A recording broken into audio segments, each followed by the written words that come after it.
Assalamualaikum warahmatullahi wabarakatuh. Waalaikumsalam warahmatullahi wabarakatuh. Selamat pagi Pak Adi. Mohon maaf mengganggu waktunya. Pagi ini saya ingin melakukan wawancara dengan Bapak terkait tugas saya modul 3.1 pengambilan keputusan berbasis nilai-nilai kebajikan sebagai pemimpin. Pertanyaan pertama yang ingin saya ajukan kepada Bapak yaitu apakah Bapak pernah menghadapi kasus yang ada di sekolah? Kalau ada, contohnya seperti apa, Pak?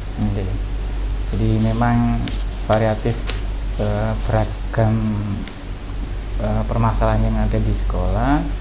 Kalau terkait dengan nilai-nilai kebajikan, mungkin ada satu permasalahan yang mungkin bisa saya sampaikan terkait dengan manajemen SDM di sekolah.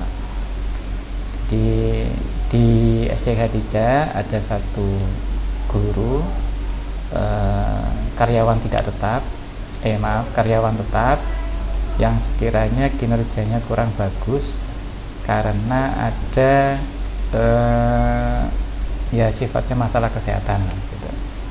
Nah, tapi ini berlangsung cukup panjang, lebih dari 2 tahun, sehingga sekolah merasa ada sesuatu yang kurang bagus, kurang efektif terkait dengan optimalisasi SDM yang ada di sekolah. Nah, selain itu juga jadi bahan bagi teman-teman yang lain, guru karyawan yang lain, sehingga ada kecemburuan di situ terkait dengan kinerja dan fasilitas. Nah, sekolah akhirnya membuat solusi keputusan yang sekiranya bisa membuat efektif SDM itu berjalan dengan baik, tapi juga bagaimana caranya agar dampak dari keputusan sekolah itu juga tidak terlalu beresiko ke yang bersangkutan. Karena sekali lagi sifatnya ini kan karena sakit yang berkepanjangan. Kalau misalkan beliaunya itu bermasalah gara-gara indisiplin atau sebagainya, mungkin tidak ada beban pemikiran gitu. Tapi karena ini sifatnya karena masalah kesehatan, akhirnya menjadi dilema untuk sekolah memutuskan baiknya seperti apa. Oke, baik. Kemudian dari kasus tersebut, selama ini bagaimana Bapak bisa mengidentifikasi kasus-kasus yang merupakan dilema etika atau pijukan moral?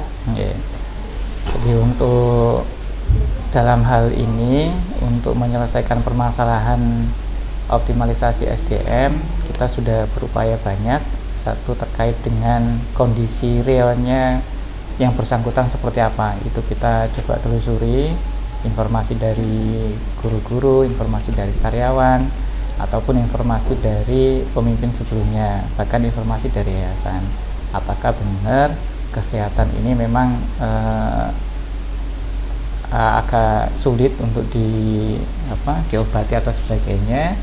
Terus sharing juga terkait dengan keputusan-keputusan terdahulu seperti apa, karena sekali lagi disampaikan bahwasanya sakitnya udah berlangsung cukup panjang gitu, dan itu sudah ada peralihan kepemimpinan. Jadi ada kemungkinan keputusan yang sudah dibuat di saat itu. Nah, kita coba telusuri faktanya seperti apa, terus dampaknya seperti apa.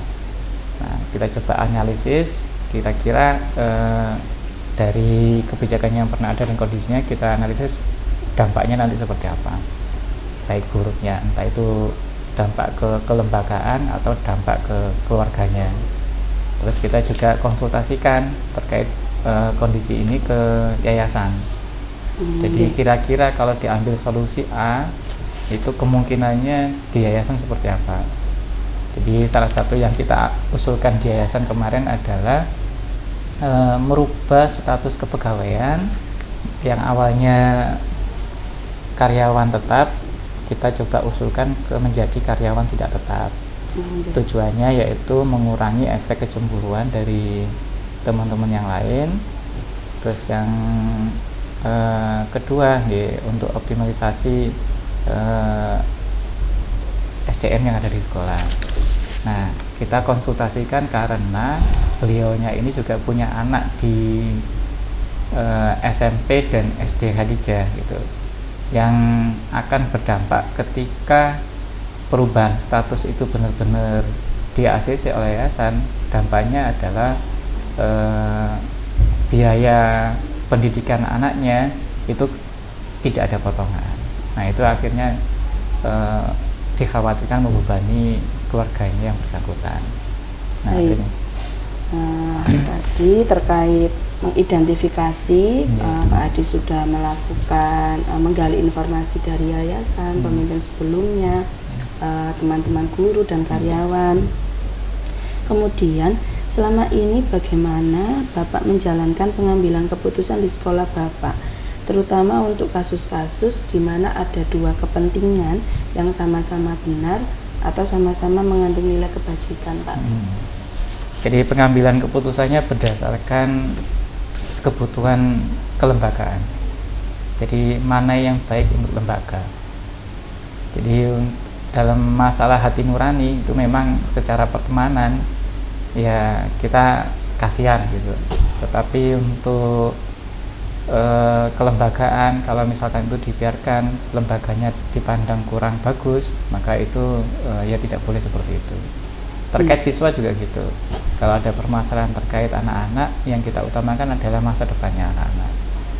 Jadi mungkin ada keputusan yang kurang menyenangkan, tapi ya kembali lagi itu demi hal sesuatu yang lebih besar gitu.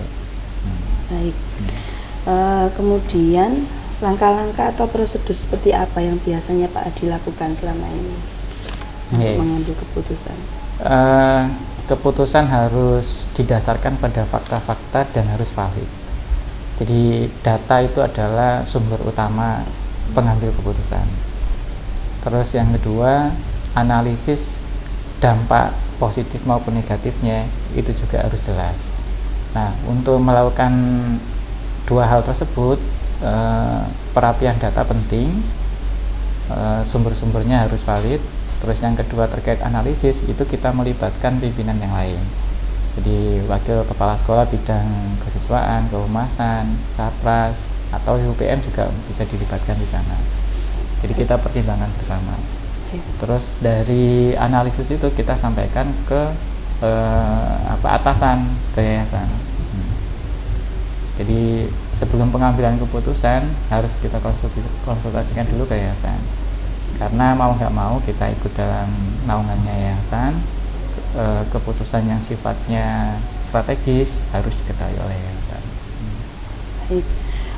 Kemudian hal-hal apa saja yang selama ini Bapak anggap efektif dalam pengambilan keputusan pada kasus-kasus dilema etika? Seperti tadi contoh kasus pertama kan dilema ya Pak ya, antara kasihan, belas kasih, tapi berbanding dengan rasa keadilan dia sama dengan teman yang lain. Apa yang Bapak anggap efektif dalam pengambilan keputusan? Yang paling efektif adalah komunikasi. Jadi setelah data valid, pertimbangannya jelas, yang paling utama adalah bagaimana mengkomunikasikan itu, entah itu ke yang bersangkutan atau bahkan ke keluarga yang bersangkutan. Nah, karena tanpa komunikasi yang bagus, sebaik apapun keputusan mesti ada salah pahamnya dan pemikirannya beda-beda gitu. Nah, jadi dalam hal ini kita juga undang keluarganya, kita dudukkan bareng bersama suaminya. Jadi kita sampaikan apa yang terjadi di sekolah, terus kondisinya seperti ini. Kita ingin yang bersangkutan juga berusaha untuk memahami kondisi yang di sekolah. Nah, itu yang bersangkutan. Komunikasi yang lainnya adalah komunikasi ke teman sejawatnya. Dalam artian selain bagaimana bisa menerima keputusan terkait dengan keputusan sekolah, juga harapannya bisa memahami kondisi. Jadi sudah ada keputusan dari sekolah yang sifatnya lebih efektif, tapi yang namanya orang cemburu atau iri kalau nggak dijelaskan secara seksama itu kadang-kadang ya tidak begitu serta-merta menerima. Jadi komunikasi sangat penting di sini, baik secara ke yang bersangkutan atau teman sejawat. Ke yayasan juga gitu. Kita sudah punya data dan sebagainya, penyampaiannya juga harus bagus. Jadi komunikasinya ke yayasan harus dijelaskan secara detail, karena sifatnya keputusannya yang strategis. Bahkan di yayasan pun keputusannya itu tidak diambil secara langsung gitu, jadi ada prosedur yang harus dilakukan bagaimana yayasan mengambil keputusan yang strategis, entah bersama pengurus yayasan yang lain, anggota berapa dan sebagainya. Siap. Baik, berikutnya hal-hal apa saja yang selama ini merupakan tantangan bagi Pak Hadi dalam pengambilan keputusan pada kasus-kasus dilema etika? Tantangannya adalah, ya namanya dilema etika adalah bagaimana menjaga hati. Jadi keputusan itu pasti ada plus minusnya. Karena ini terkait dengan dilema etika, pasti beban moral pengambil keputusan itu ya harus dikuatkan gitu. Menguatkan mental ya. Satu, karena teman sendiri kalau tadi terkait dengan kasus ini. Dua, kondisinya memang bukan karena dibuat-buat, karena memang masalah kesehatan. Jadi terus yang ketiga, ada dampak yang sekiranya ke anak itu. Jadi ketika kita tidak kuat hati dalam mengambil keputusan itu, kasihan terus ke yang bersangkutan, maka lembaganya yang jadi eman. Maka dari itu ya harus mantep hatinya, diniatkan untuk kebaikan lembaga. Kemudian, apakah Bapak memiliki sebuah tata kala atau jadwal tertentu dalam sebuah penyelesaian kasus dilema etika? Apakah Pak Hadi langsung menyelesaikan di tempat atau punya jadwal khusus untuk menyelesaikannya? Bentuk atau prosedur seperti apa yang Pak Hadi jalankan? Kalau jadwal khusus saya kira tidak. Jadi per kasuistik, ketika ada permasalahan baru kita rencanakan penyelesaiannya seperti apa. Terus waktunya juga tidak ditarget harus sekian, harus selesai, enggak.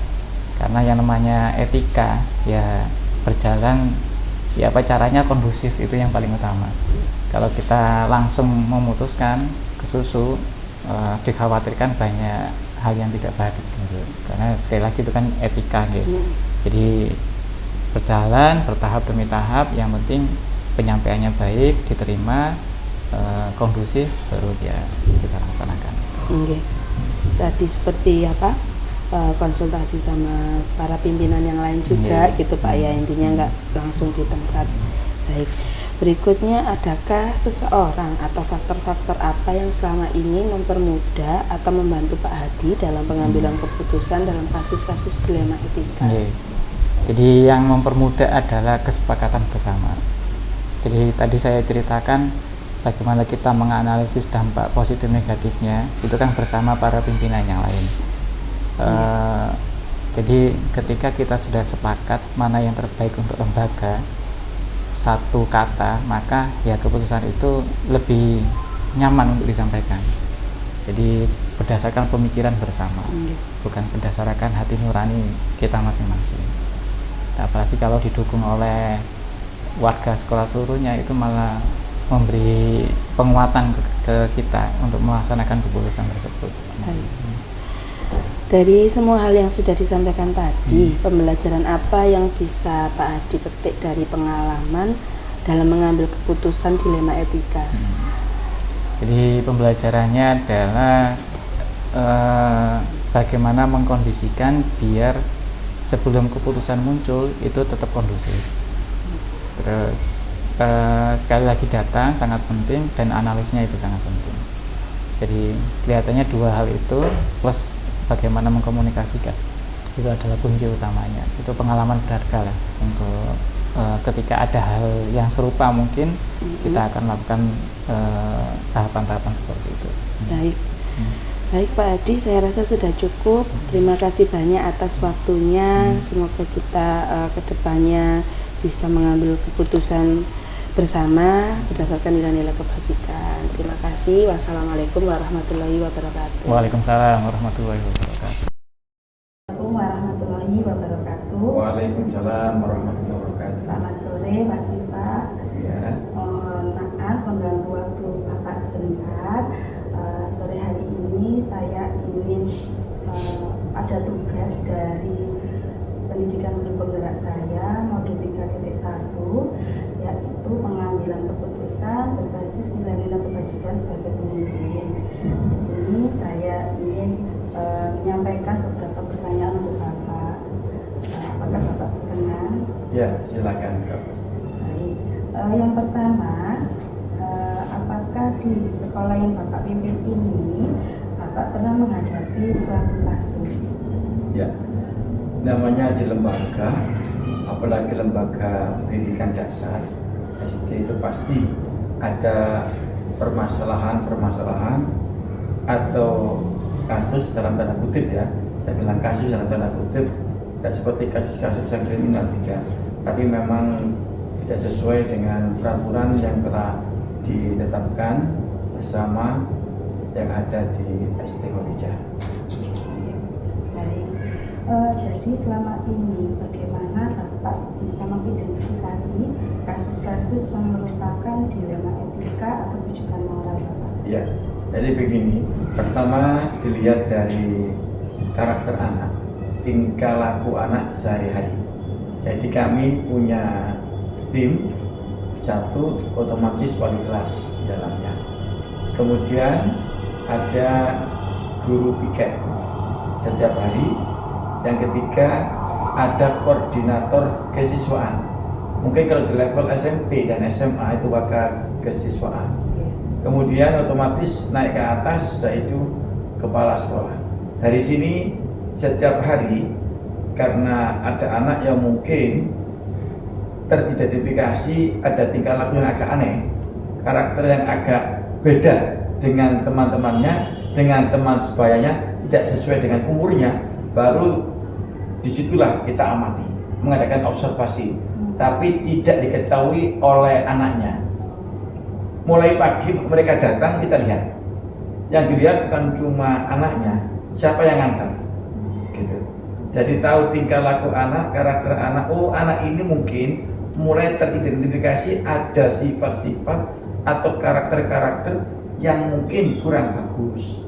Baru kita amati, bener nggak anak ini? Ya, akhirnya terus kita amati ada kejadian benar, senangannya ganggu anak lain. Dari situlah kita amati, ya, observasi lapangan. Baik. Kemudian selama ini bagaimana Bapak menjalankan pengambilan keputusan di sekolah ini, terutama untuk kasus-kasus di mana ada dua kepentingan yang sama-sama benar atau sama-sama mengandung nilai kebajikan? Ya, jadi gini, sebelum kita mengambil keputusan, kita mengadakan cross check ya. Terlebih dahulu jangan sampai salah mengambil keputusan. Jadi melibatkan tim tadi. Jadi melibatkan mulai wali kelas, guru piket, terus koordinator kesiswaan, bahkan kalau perlu kita melibatkan pihak eksternal. Dalam hal ini eksternal pihak yang kompeten dalam bidang tersebut.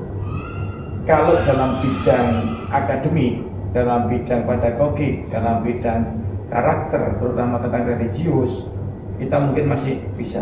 Tapi ketika masuk ranah psikologi anak, karena kita psikologi anak mungkin untuk pertanggungjawaban kita kepada wali murid, kita pihak eksternal. Dalam hal ini eksternal, kita diwadahi oleh pemerintah Kota Surabaya.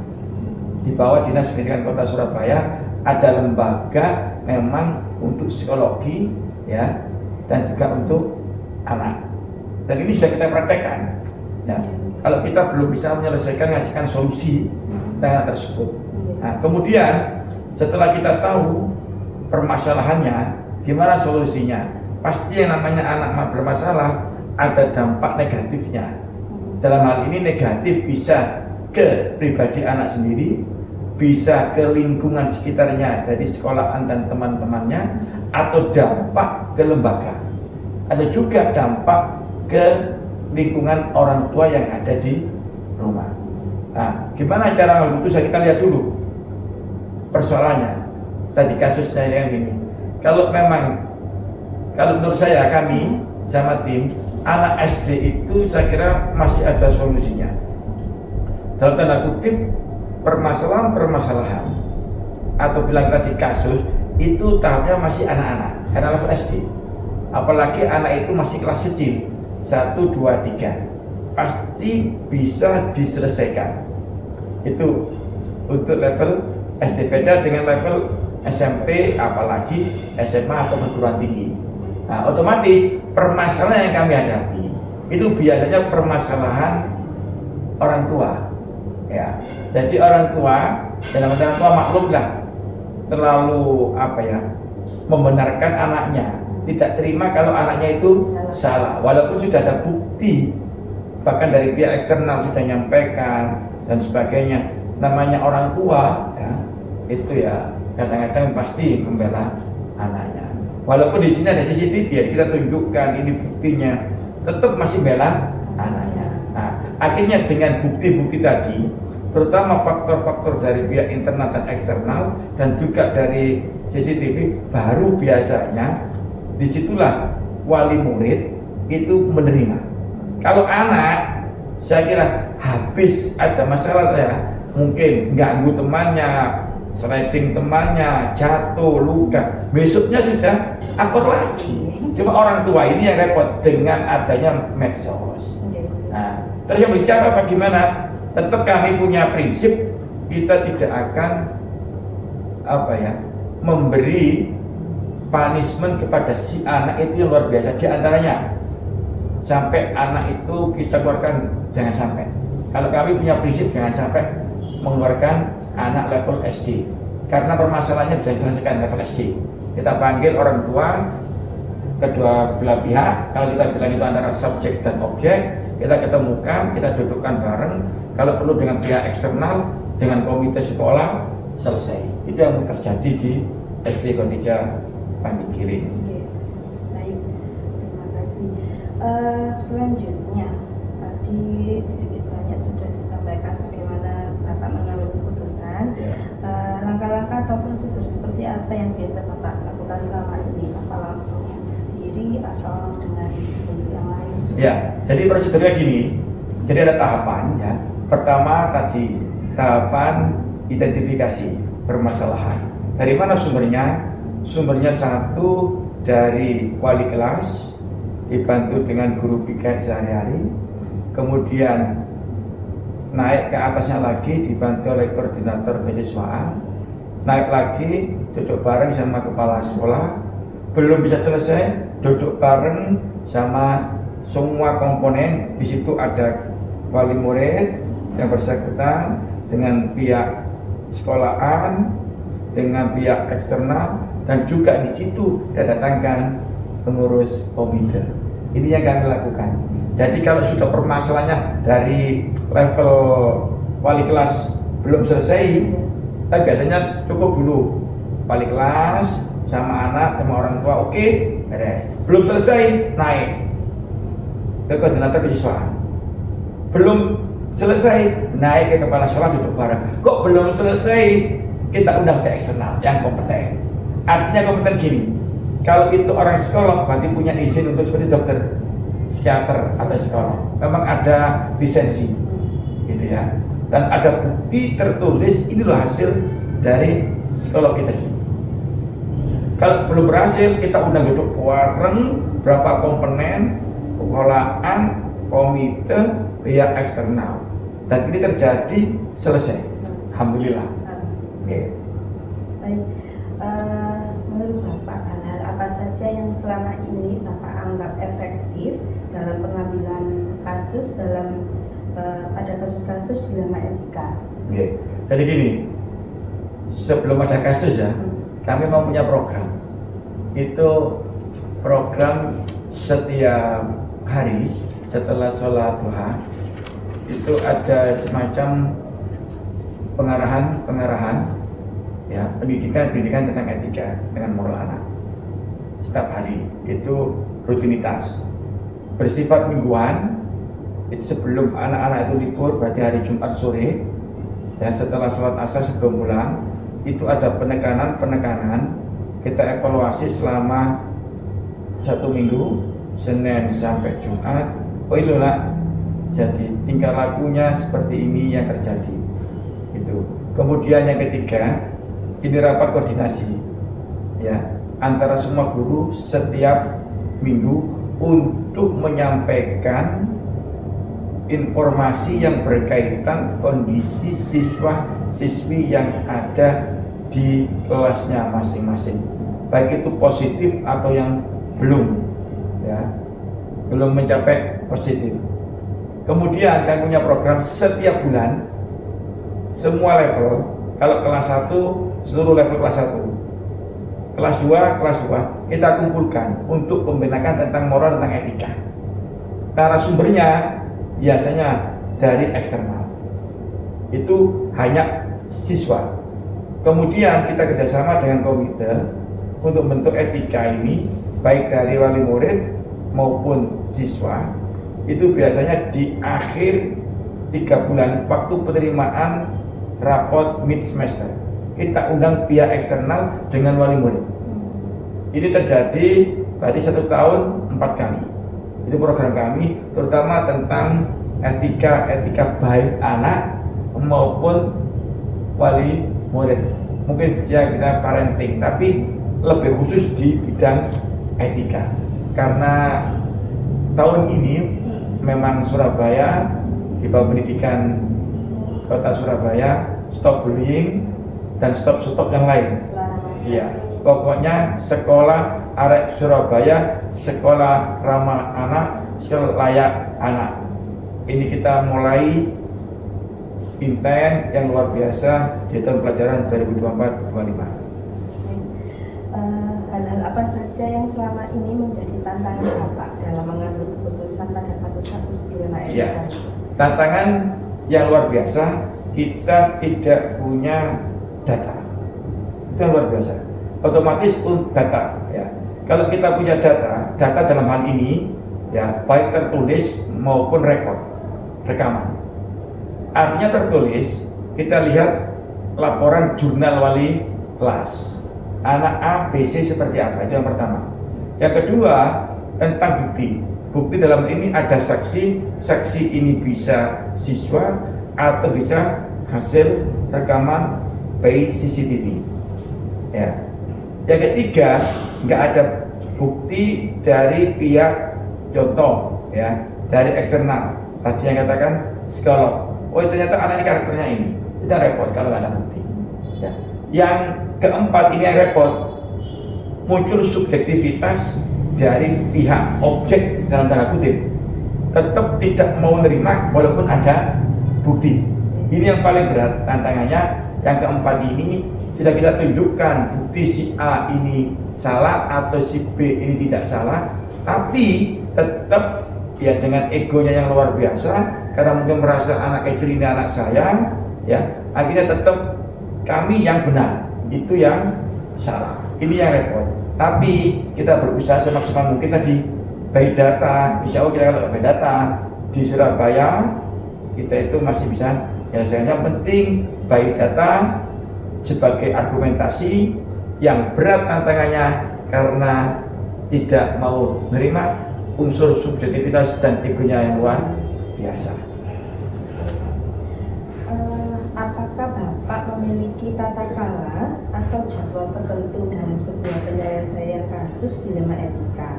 Apakah Bapak langsung menyelesaikannya di tempat atau mungkin memiliki sebuah jadwal untuk menyelesaikannya? Bentuk atau prosedurnya seperti apa? Ya, jadi kita punya schedule ya, jadwal. Tadi saya katakan ada sifatnya rutinitas. Rutinitas dalam ini tadi dimulai dari setiap pagi kita sambut. Bukan cuma kita sambut salaman senyum, tidak, tapi sambil melihat si karakter anak, etika anak, dan juga karakter orang tua. Karena orang tua kita kan macam-macam. Anak A, apakah orang tuanya biasanya yang kami tahu sama teman-teman.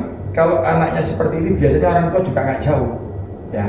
Oh anaknya punya karakter ini, ketika ngantar saja itu kelihatan.